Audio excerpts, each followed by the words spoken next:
Kingdom Hearts should not exist. At least, not in the way that it does. It was a Squaresoft RPG with Disney and Final Fantasy characters. It's got shadow creatures and stained glass images of Disney princesses. It's got melodrama about friendship, hearts, and light and darkness. Donald Duck and Goofy can fight and die alongside you.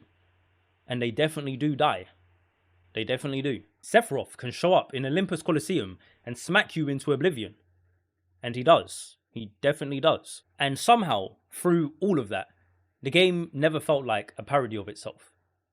And I think that's a large part of the reason why Kingdom Hearts 1 still feels so special to a lot of us. I recently replayed the first game for the first time in quite a while, and one of the things I really appreciated this time was not just how well Disney and all of that was integrated, but just how much the entire game, and even things outside of it, is built on this spectacular level of sincerity and synergy. When I took a step back and looked at every component both within and outside of this game, I started to really understand just how exactly Squaresoft was able to take such an impossible premise and make it something worth believing in. Now, there are plenty of things in media with a bizarre premise that take themselves very seriously, and yet they completely suffer for it. They ask you to care more than the execution can justify. They insist on their own importance without earning it. Kingdom Hearts 1 somehow does earn it, and what I think makes the difference is various elements all being perfectly aligned. Now, I'm a huge believer that execution is everything. A story or narrative idea by itself doesn't entirely determine its quality, but rather how it's implemented. So you could have something that is a very good idea, sure, but the way that it's executed and handled may not be so great. And so then people think, oh, that was a bad idea, when really the idea in and of itself isn't good or bad. It's more just to do with how the storyteller handles it. Now, sure, we can consider some ideas to be better than others, just conceptually, but I look at it like it's a lot more of a gradient as opposed to just being a straight on and off sort of binary. And what I would say usually pushes them up or down that scale is execution, presentation, and timing. So this is everything from when something comes out to how it is marketed, what the cultural mood is, and whether the craft is actually there to support the storyteller's ambition. That's what decides whether something becomes a joke, a hidden gem, a cult classic, or a full-blown classic. And fortunately, Kingdom Hearts 1 got all of that right. Now, Disney's Renaissance era had already ended by the time of the game's release in 2002. But it was still very fresh in the culture, while Square had just released Final Fantasy X in the year before, and they were still riding the enormous prestige of all of their previous Final Fantasy games. So Kingdom Hearts 1 arrived right on the heels of that wave, rather than in a vacuum, and you can just feel the confidence and care poured into the game immediately.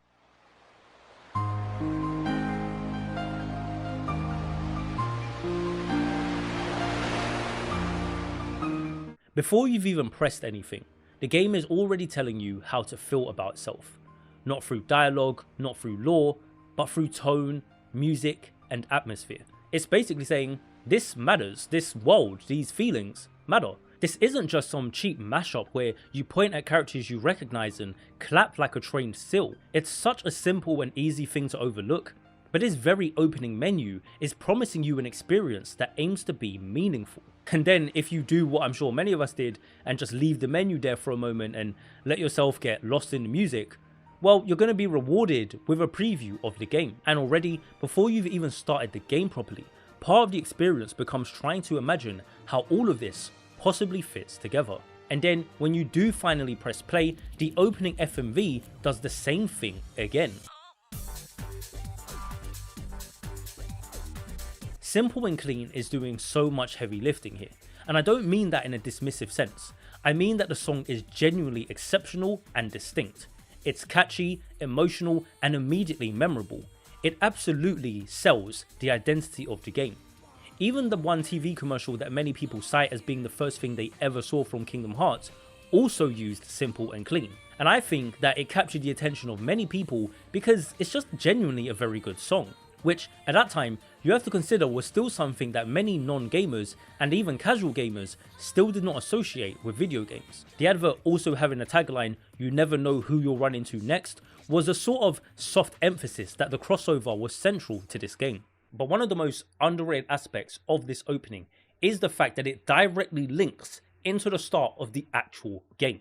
This is something that isn't as consistent in the following entries, and it's one of the things I was reminded of when replaying it. It's one of those minor details that really just sells the cohesiveness of how the introduction of the game was structured. And then we begin, and straight away we're thrown into one of the most intriguing openings that anyone would have seen in a video game back then. You're standing on these stained glass images of Disney princesses. Now that already by itself is already a crazy visual choice. Really think about that. Like, stained glass tends to have this sort of sacred connotation, right? A lot more of a sort of ceremonial and holy sort of imagery. So for that to be used for Disney princesses, it basically reframes these Disney icons in a newly significant way before you even know the exact reasoning for it. And then within minutes, that same space becomes a battlefield. You are literally fighting these little shadow creatures and then a giant shadow creature on the top of a stained glass image of a Disney princess, while there's this huge dramatic music swelling in the background. That moment alone tells you everything you need to know about why Kingdom Hearts 1 is so good. It takes a Disney image and transforms it into a boss arena, introduces a giant original monster that has nothing to do with Disney or Final Fantasy, and scores the entire thing like it's the most epic encounter of all time. It's easy to take it for granted today, but that was honestly some genuine creative boldness. Very few games, even now, would dare to be that sincere in something so bizarre, and Kingdom Hearts 1 does it in the very first few minutes. But sincerity by itself is not always enough. Now this is the other part of the video I want to get into, because whilst I do believe that the sincerity of Kingdom Hearts was a massive part of why it was successful, I also believe it was because of synergy, and how that synergy supported the sincerity, and how everything in the game and outside of it was reinforcing everything else. Firstly, the music is exceptional. Yoko Shimomura did something genuinely special with this soundtrack. Whether it's Destiny Islands Fall into Darkness, Sora arriving in the homely and quaint Traverse Town, getting lost in deep jungle, or facing off against Disney villains, the music constantly elevates the material. It makes every moment feel larger than it would feel otherwise. Now I personally think that a really good soundtrack in any media is one where someone who doesn't even know anything about that particular thing hears the music and is like, wait, what's that? And they want to actually go and find out. And I personally think Kingdom Hearts definitely has that. It doesn't just have great music for a video game, it just has great music, period. Then there's the actual Disney integration, which is always something that I cite as one of the biggest positives about this game. But replaying Kingdom Hearts 1 made me realize that even I had underestimated just how well they actually did this. I think many Kingdom Hearts fans have that same opinion, so it's not surprising to say that this game doesn't just borrow the Disney iconography and call it a day. It weaves Disney into the game's actual cosmology and the dramatic structure. The Disney villains are not just cameos, they're the main antagonists you face throughout the game. Hollow Bastion's final keyhole literally depends on the 7 Princesses of Heart, which makes these Disney characters relevant to the story's climax. And speaking of Hollow Bastion, there's something about that world that I never really appreciated until going back and playing it again, that I realized is actually one of the most brilliant decisions in the entire game, and that is the arrival of Beast. You see, Beast isn't just there because the game needed another familiar face to point at. He's there because Belle is there, and Beast, well, you know, being Beast, he's going to find her. His own will, his own heart, and his own love for Belle drives him into that space independently. He is not following Sora's story, he is following his own. But in following his own story, he ends up perfectly reinforcing Kingdom Hearts' central themes. It aligns with Disney's own narrative logic, it aligns with Kingdom Hearts' thematic logic, and perhaps most importantly, it actually aligns with Beast's character from the original material. It's that sort of heart-driven moment that makes this crossover feel organic rather than staged.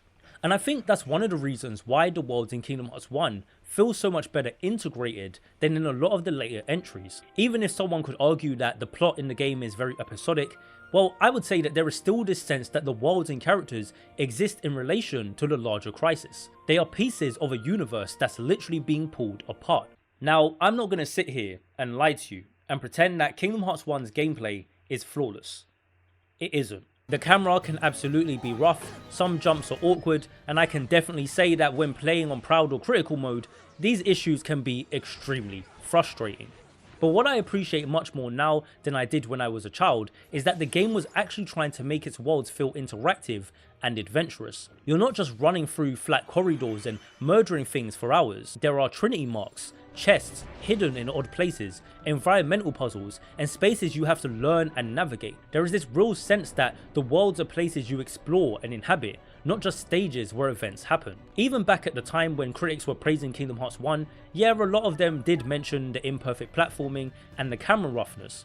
But I would say that same history also reflects just how much the game was trying to do with movement, world interaction, and environment than any later action RPGs within its lane. Now all of that matters because it means that the sincerity I'm talking about isn't only in the cutscenes. The gameplay and the world design themselves are also participating. Rather than just use Disney worlds like their skins, they actually provided an opportunity for fans of these settings to experience them in a cool and new way that even the original material couldn't provide. But I want to take a moment to zoom out and actually look at the contextual side of this game's release. As I mentioned at the start, Kingdom Hearts 1 didn't just have a good idea and execute it well, it also arrived at the perfect moment. Both Squaresoft and Disney's names were in very strong standing with their respective audiences at this time. The PS2 was exploding in popularity, going from 20 million units worldwide in late 2001 to 30 million by spring 2002. So Kingdom Hearts 1 was landing on the hottest possible hardware available at the time, and then on top of that, the marketing and presentation really did their job. As I already mentioned earlier, the simple and clean advert was extremely effective, and even the game's box art perfectly sold the game's tone, whilst casually capitalizing on its crossover. Now, the reason why I want to bring this up is because without good marketing, it's entirely possible things may have played out quite differently. You can have a great product and still be overlooked if you lack good word of mouth.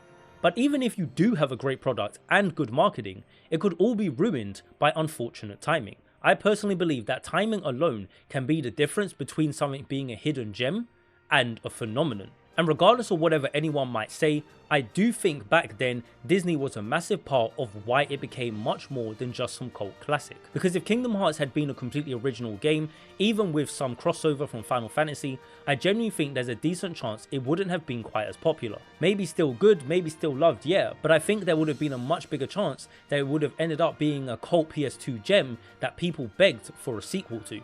But fortunately, we live in the timeline where it didn't. And I can't state enough that I believe a large part of the reason why that is because the timing opened the door, the marketing got people through it, and the game's quality made them stay. By having Disney in it, that gave the game immediate recognizability and legitimacy on a much broader level. And because the game actually respected that material and integrated it as well as it did, that broader appeal didn't come at the cost of depth and narrative quality. It actually enhanced it. So not only did it respect the audience's tastes, but it also rewarded them for taking a chance on this bizarre premise. If you came in because you liked Disney, well, there was real substance here. This Japanese company didn't come and poach your favourite princess and shove her into their JRPG just to disrespect and discard her. If you came in because you trusted Square and loved Final Fantasy, well, there were real stakes here that weren't undermined for the sake of Disney's child-friendly branding. And if you came in just because you saw a copy of it in your local game shop and thought, well, maybe it could be half decent, well, you were introduced to what would undoubtedly be one of the most memorable gaming experiences you'd ever have. And to me, that is why Kingdom Hearts 1 still feels so special, because it took what could have easily have been a gimmick and treated it with total sincerity, and then built strong synergy around that sincerity that it became something genuinely magical. Kingdom Hearts should not exist, at least not in the way that it does. But the fact that it does is exactly why it still matters. My name is NextGenNovelist, and that's all I've got to say, and I'm out. Peace.